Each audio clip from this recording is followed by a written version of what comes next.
नमस्कार, विरासत में आपका स्वागत है। विरासत जिसका प्रसारण मॉरिशस ब्रॉडकास्टिंग कॉरपोरेशन और आप्रवासिका ट्रस्ट फंड के मिले जुले सहयोग से होता है। आज विरासत हम विशेष तौर पर रामनवमी पर आधारित रखेंगे और हम देखेंगे कि किस तरह से 200 वर्ष से भी अधिक समय से मॉरिशस में हमारे पूर्वजों द्वारा छोड़ा गया यह विरासत रामनवमी जिसे हम मनाते हैं, वह आज भी सार्थक है, वह आज भी हम जी रहे हैं।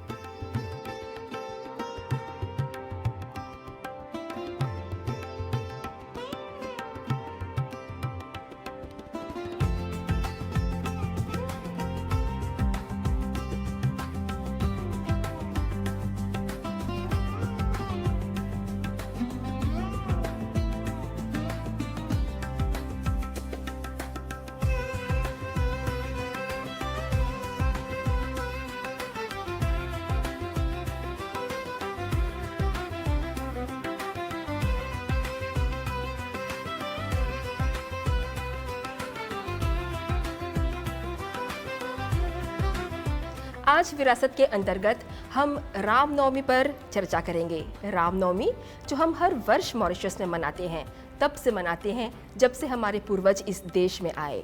हमारे पूर्वज ही थे जिन्होंने रामनवमी को इस देश में एक विरासत की तरह स्थापित किया, क्योंकि रामायण से ही प्रेरित होकर उन्होंने अपना जीवन जिया, उन्होंने इस देश का निर्माण किया और आज जिस सुखद मॉरिशस में हम जी रहे हैं उसके पीछे हमारे पूर्वजों का और हमारे पूर्वजों ने जिन जिन ग्रंथों से प्रेरणा लेकर जीवन जिया है उसका बहुत गहरा असर रहा है।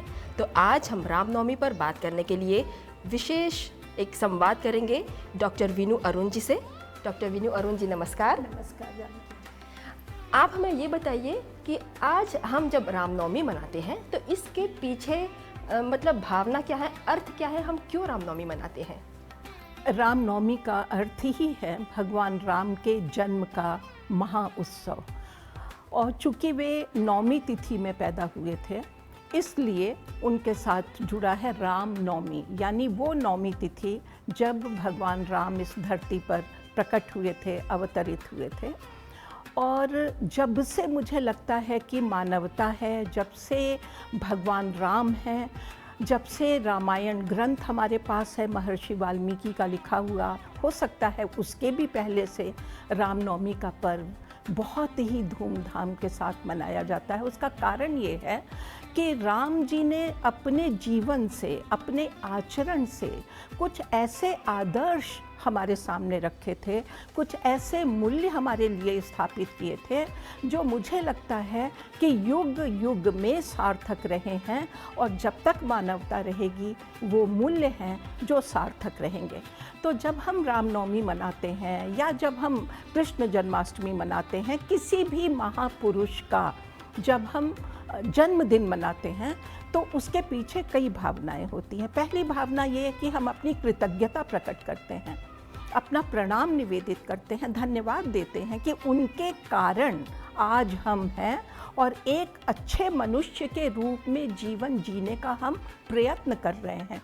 कितने सफल हुए वो एक अलग बात है, लेकिन कम से कम हम वहाँ से दिशा निर्देश प्राप्त करके उस ओर चलने का प्रयत्न कर रहे हैं। तो एक तो धन्यवाद ज्ञापन, कृतज्ञता ज्ञापन, क्योंकि राम जी के बारे में जब वाल्मीकि जी ने लिखा, जब वाल्मीकि जी ने नारद जी से पूछा कि मुझे किसी ऐसे व्यक्ति के बारे में बताइए जिसका मैं वर्णन करना चाहता हूँ, उसमें ये गुण है, तो बहुत सारे गुणों को उन्होंने गिनाया, लेकिन उन्होंने कहा कृतज्ञो कह।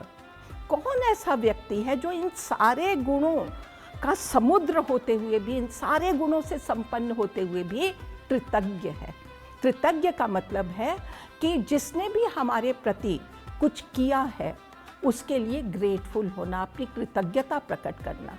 और हम एक कृतज्ञ समाज हैं, इसलिए हम अपने महापुरुषों को, अपने उन देवी देवताओं को जिन्होंने हमारे जीवन को आलोकित किया है, जिन्होंने हमारे जीवन के पथ को एक प्रशस्त किया है कह सकते हैं, ऐसे लोगों के प्रति हम कृतज्ञता प्रकट करते हैं। तो राम जी के प्रति कृतज्ञता प्रकट करने के लिए। और दूसरी बात, उन्होंने जो मूल्य हमें दिए हैं, उन्होंने अपने जीवन से जो कुछ भी शिक्षाएं हमें दी हैं, ये दिन होता है हम बैठें उस पर विचार करें, उनका पुनः स्मरण करें और फिर उन्हें अपने जीवन में अपनाने का प्रयत्न करें, क्योंकि हमारा जीवन इतना व्यस्ततापूर्ण है।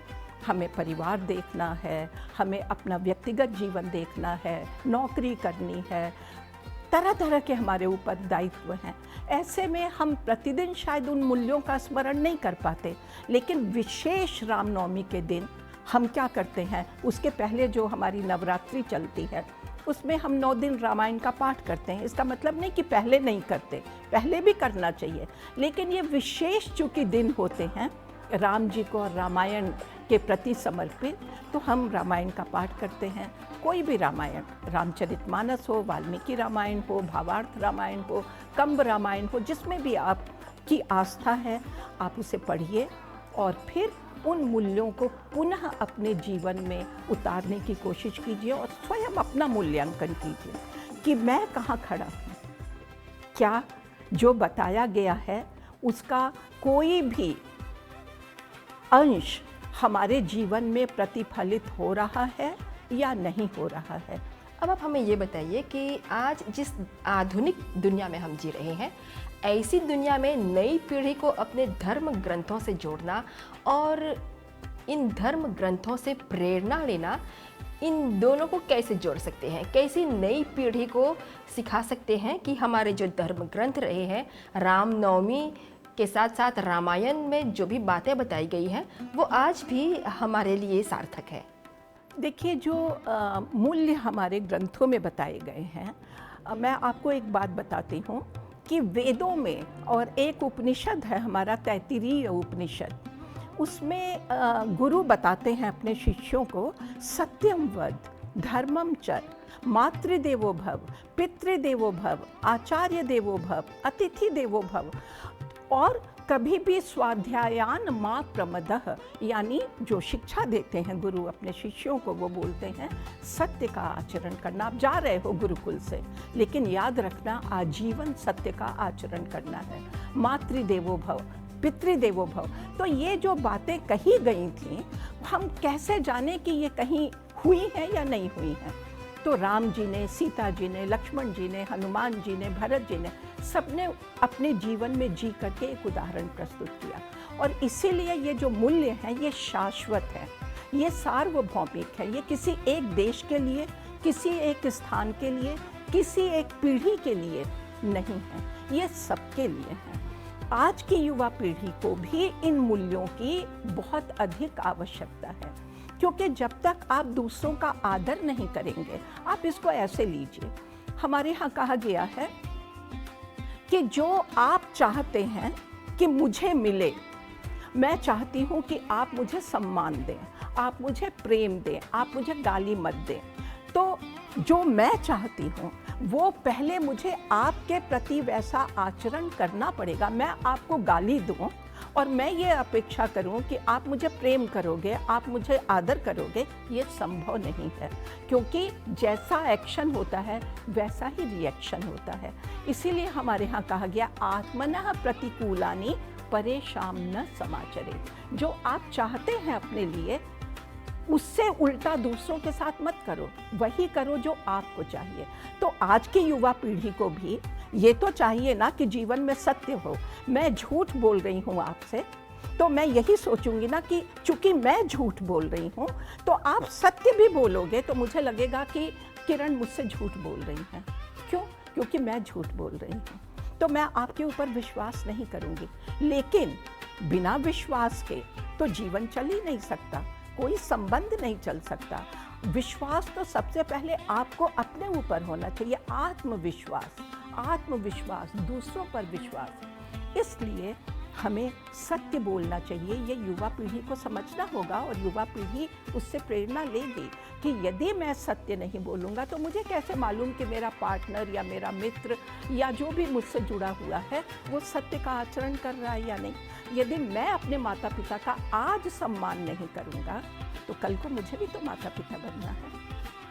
मैं कैसे अपेक्षा करूँगा कि मेरे बच्चे मेरा आदर करेंगे?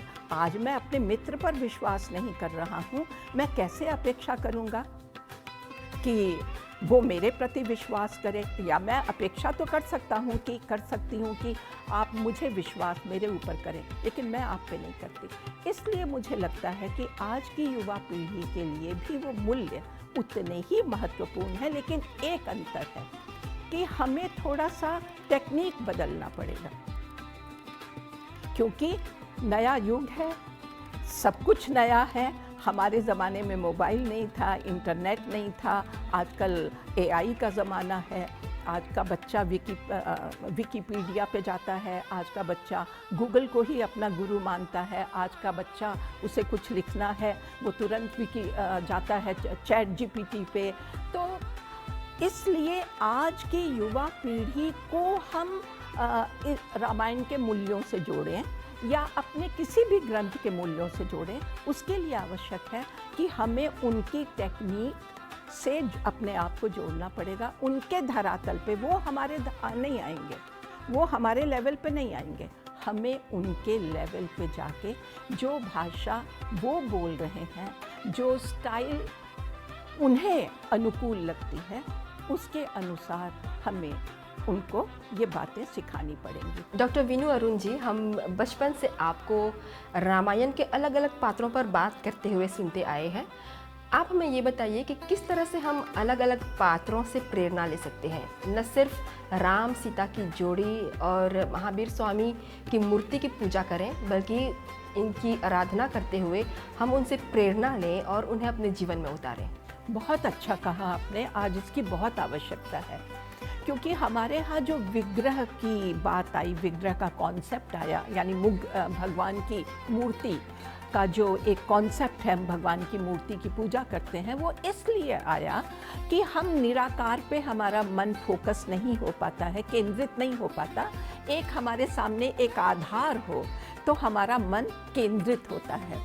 और दूसरी बात है कि हम पूजा करते हैं, तो पूजा का मतलब है कि उनके जो गुण हैं परमात्मा के, जिस भी आप मूर्ति के सामने प्रणाम कर रहे हैं, उसके गुण आपके जीवन में आए। ये मूर्ति पूजा का मुख्य लक्ष्य है। और दूसरी बात है कि जब हम, जैसे मैंने कहा, गुणों को ग्रहण करना, सीताराम जी की जोड़ी, क्या सीताराम जी की जोड़ी हमें क्या बताती है? हमारे यहाँ सारे देवी देवताओं का जो दाम्पत्य जीवन है बहुत आदर्श और अनुकरणीय है, लेकिन तुलसीदास जी ने दो ऐसे दाम्पत्य जीवन का वर्णन किया है जो हमारे लिए बहुत ही अनुकरणीय है। एक भगवान शिव और पार्वती जी, भवानी शंकरौ वंदे, और कालिदास जी ने कहा वागर्था विव संपृक्तौ वागर्था प्रतिपत्तये। तो ऐसे भगवान शिव और पार्वती जो शब्द और अर्थ की तरह एक दूसरे से चिपके हैं। चिपके का मतलब उन दोनों को अलग नहीं किया जा सकता। तुलसीदास जी ने राम और सीता जी के लिए कहा कि कैसे हैं वो, जल और लहर की तरह हैं। जैसे जल से लहर को नहीं अलग किया जा सकता, वैसे राम और सीता जी एक दूसरे से अभिन्न हैं। और यही पति पत्नी का वास्तविक आदर्श है। मतभेद हो सकता है, होना भी चाहिए, क्योंकि दो अलग अलग लोग हैं तो मतभेद तो होगा, लेकिन मन भेद नहीं होना चाहिए। जब मन भेद होता है, वहीं से फिर सारी समस्याएं आरंभ होती हैं। और इसीलिए जो पति पत्नी का जीवन है वो प्रेम के ऊपर आधारित है, त्याग के ऊपर आधारित है, परस्पर सम्मान के ऊपर आधारित है। और जब ये भावना आती है कि हम एक दूसरे के लिए त्याग करें, एक दूसरे को प्रेम करें, एक दूसरे का सम्मान करें, तब ये वैवाहिक जीवन जो है वो चिरस्थायी बनता है। और तभी जो आज हमारे समाज में एक समस्या बहुत ज़्यादा फैल रही है, वो तलाक की और इस तरह की, मुझे लगता है कि उसके पीछे यही कारण है कि ईगो की भावना। हम कभी कभी पति पत्नी में से किसी एक को लग सकता है कि मैं ज़्यादा सुशिक्षित हूँ, मैं ज़्यादा कमाता हूँ या कमाती हूँ, और मैं ज़्यादा योग्य हूँ। मतलब इन सारी बातों को लेकर के जो छोटे छोटे से मनमुटाव होने लगते हैं, वो एक जहर की तरह, एक विषबेल की तरह पूरे जीवन को नष्ट कर देते हैं। और उसका क्या कुप्रभाव बच्चों पर पड़ता है, समाज पर पड़ता है। तो इसलिए राम और सीता जी की जोड़ी, देखिए सीता जी ने कितना त्याग किया, कितना त्याग किया, हम सोच नहीं सकते।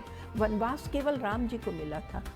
और कौशल्या जी ने कहा सीता जी से कि देखो, यदि चुन लो, अयोध्या में नहीं रहना चाहती हो तो जाकर के अपने माता पिता के पास रह लेना, लेकिन वनवास मत जाओ, क्योंकि बहुत कठिनाइयाँ हैं। राम जी बताते हैं कि कितने कष्ट होने वाले हैं, लेकिन सीता जी कहती हैं कि आत्मा और शरीर जैसे अलग नहीं हो सकते।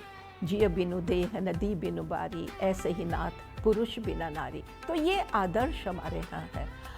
और आपने हनुमान जी की बात की, आप भरत जी को लीजिए, आप लक्ष्मण जी को लीजिए। किसने कहा था लक्ष्मण जी से कि तुम्हें वन जाना है? आसान था, वो वन घूमने नहीं जा रहे थे, कोई उत्सव मनाने नहीं जा रहे थे, एक दिन के लिए नहीं जाना था कि भावावेश में आके बोल दो अपना प्रेम दिखाने के लिए, अच्छा चलो हम चलते हैं। अरे एक दिन तो जाना है, 2 दिन तो रहना है। पूरे 14 वर्ष इतना कठिन जीवन जीते हुए, और लक्ष्मण जी के लिए तो कहते हैं कि वो कभी सोए ही नहीं, क्योंकि पूरी रात वो रखवाली करते थे।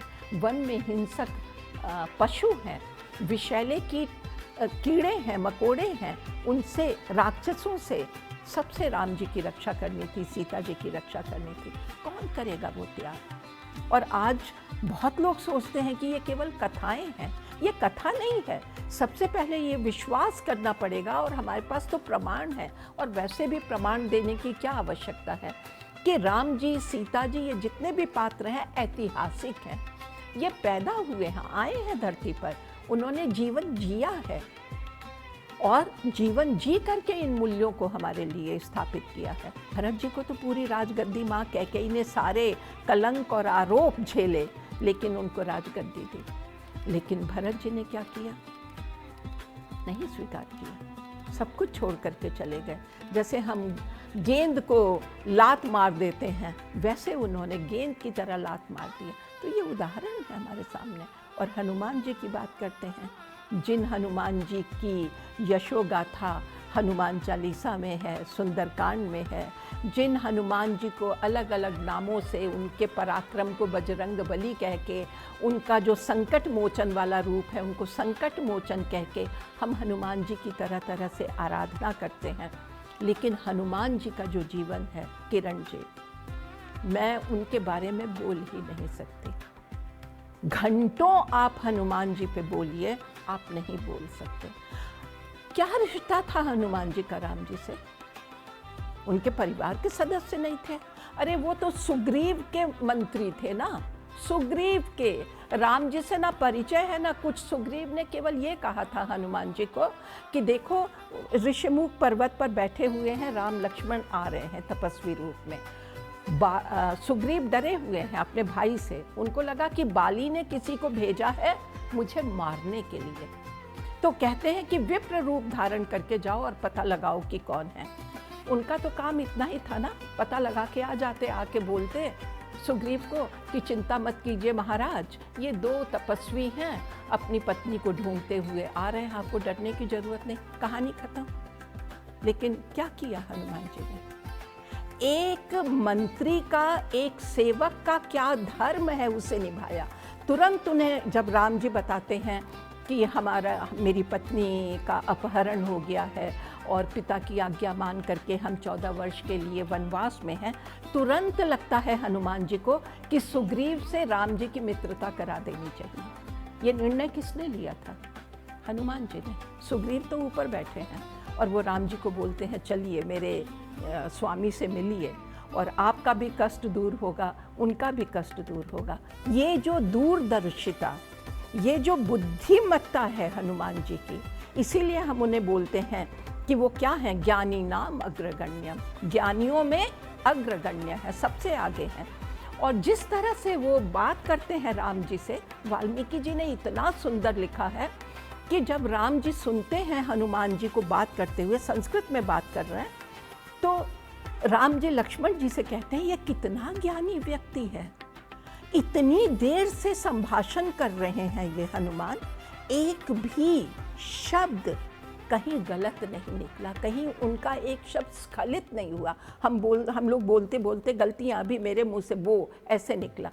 हनुमान जी का भाषा पर जो अधिकार था, और जितने बड़े वो ज्ञानी थे, और पूरा जीवन उन्होंने केवल राम जी की निस्वार्थ सेवा में लगा दिया। सदा पीछे बैठे रहते हैं। जब भी आप हनुमान जी को देखें, वो राम जी के चरणों में बैठे हैं और सदा बोलते हैं कि जो कुछ भी मैंने किया राम जी, वो आपकी कृपा से। वो है कि ना कछु मोरी प्रभुताई, हे राम जी, जो कुछ भी मैंने किया है उसमें मेरी कोई प्रभुता नहीं है, आपकी प्रभुता के कारण, आपके आशीर्वाद के कारण, आपकी कृपा के कारण जो कुछ भी मैं कर सका वो मैंने किया। और एक ऐसे हनुमान जी हैं जिन्होंने सबका कल्याण किया, सबका हित किया। सुग्रीव से सुग्रीव से क्यों, मैं तो बोलती हूँ किष्किंधा कांड में चलिए, जब सारे उनके साथी राम जी सुग्रीव ने भेजा था ना, जाओ सीता जी का पता लगा के आओ, यदि आप लोग इतने दिनों में नहीं लौट के आए तो फिर कुशल नहीं रहोगे, मतलब प्राण गंवाने पड़ेंगे। सबकी रक्षा का भार किस पे आया? हनुमान जी पे। और हनुमान जी ने जा कर के सीता जी का पता लगाया, अपने सारे साथियों की रक्षा की, और वहाँ से जो उनकी यात्रा आरंभ होती है सबका कल्याण करने की। विभीषण को जोड़ा राम जी से, लक्ष्मण को जब शक्ति लगती है तो संजीवनी बूटी लाने का काम किया उन्होंने। क्या क्या उनके बारे में गिनाया जाए, और कोई अहंकार नहीं, इतने विनम्र। उनको ये कभी नहीं लगता कि मुझे बड़ा हो, अपने को बड़ा दिखाना है। हम चाहते हैं सब लोग मुझे बड़ा समझें। हनुमान जी क्या करते थे? मसक समान रूप कपिधरी, लंकहि चली सुमिरि नरहरि। छोटे से बन करके लंका में प्रवेश करते हैं, मच्छर की तरह, मतलब वो एक मेटाफर है, लेकिन छोटा रूप धारण करते हैं क्योंकि विनम्र हैं। उनको अपना बड़प्पन नहीं दिखाना, बल्कि सीता जी कहती हैं कि हे हनुमान, तुम इतने छोटे से हो और तुम कह रहे हो कि वानर भालू आएंगे और रावण का वध करके और लंका को जीत करके आपको यहाँ से ले जाएंगे, तो तुम इतने छुटके से तो हो, मैं कैसे तुम्हारी बातों पे विश्वास कर लूँ? तब हनुमान जी अपना पहली बार बड़ा रूप दिखाते हैं, कनक भूधराकार शरीरा, पर्वत की तरह अपना विशाल रूप, कि माँ असली रूप ये है, लेकिन आपके चरणों में मैं अपने को बड़ा नहीं दिखा सकता, और फिर तुरंत छोटे हो जाते हैं। तो ऐसे हैं हनुमान जी, और आज समाज में इस गुण की बहुत आवश्यकता है कि हम कुछ भी श्रेष्ठ करें तो अहंकार ना आए, विनम्रता रहे जीवन में, निस्वार्थ सेवा का भाव आए। और उन लोगों के लिए तो हनुमान जी और अधिक प्रेरणादायी हैं जो समाज सेवा का काम करते हैं, क्योंकि समाज सेवा में जहाँ अहंकार आया, जहाँ बड़प्पन की भावना आई, वहाँ सेवा तो पीछे हट जाती है, कुछ और आगे आ जाता है। तो इस प्रकार हनुमान जी का जो पूरा चरित्र है, एक एक उनका गुण है, वो हमारे लिए पाथेय है, हमारे लिए वो अमृत कण की तरह है। एक कण भी अंदर चला गया ना तो जीवन सफल हो जाएगा। डॉक्टर अरुण जी, आप हमें ये बताइए कि अभी आपने हनुमान के गुणों पर बात की, आपने बताया कि किस तरह से वे बुद्धिमान थे, ज्ञानी थे, लेकिन रावण भी तो बुद्धिमान और ज्ञानी थे। अगर इन दोनों की बुद्धिमत्ता पर बात करें तो आप क्या कहना चाहेंगी रावण के बारे में? बहुत अच्छा है ये जानना, क्योंकि रावण जितना ज्ञानी तो शायद ही कोई हो। रावण को हम दशानन कहते हैं। दशानन का मतलब 10 सर। मैं उसको इस रूप में लेती हूँ कि दशानन का अर्थ क्या है, ज्ञान कहाँ आता है, तो ज्ञान का प्रतीक हमारा सर है, हमारी बुद्धि। बुद्धि को हम बोलते हैं कि सर में होती है, तो सर हमारे ज्ञान का प्रतीक है। इसीलिए हमारे यहाँ कहा पुरुष सूक्त में कि जो ब्राह्मण है वो सर से पैदा हुआ है, क्षत्रिय भुजाओं से पैदा हुए हैं, क्योंकि क्षत्रिय का मतलब है आपको भुजाओं का बल चाहिए, बल, इसलिए क्षत्रिय। पेट को वैश्य से। तो मैं ये बताना चाह रही हूँ कि ज्ञान जो है वो हमारी बुद्धि से जुड़ा हुआ है, सर से जुड़ा हुआ है। तो चूँकि रावण ने चारों वेदों का पूरा ज्ञान प्राप्त कर लिया था, उन्हें कंठस्थ थे, रावण को चारों वेद कंठस्थ थे, चारों वेदों पे उसकी मास्टरी थी, और 4 वेदों को समझने के लिए उसके 6 उपांग बताए गए हैं, यानी 6 अलग अलग विद्याएं हैं, जिन विद्याओं को बिना प्राप्त किए आप चारों वेदों का ज्ञान नहीं प्राप्त कर सकते। तो वो 6 वेदों के अंग और 4 वेद मिलाकर के 10 हुए। और शिव जी का बहुत बड़ा भक्त था, आप जानते हैं। और वो रावण एक चीज़ नहीं सीख सका, और वो थी विनम्रता। उसको अहंकार आ गया। इसीलिए बोलते हैं कि ज्ञान को सर पे नहीं चढ़ना चाहिए। बोलते हैं ना, ज्ञान को कहाँ होना चाहिए? विनम्र होना चाहिए।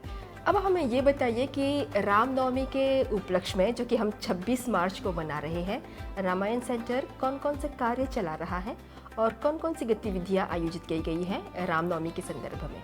चूँकि नवरात्रि है तो प्रतिदिन शाम को हमारे यहाँ पूजा पाठ का कार्यक्रम होता है, रामायण पाठ, और उसके बाद रामायण की कथा, राम कथा होती है जो हमारे आचार्य जी करते हैं।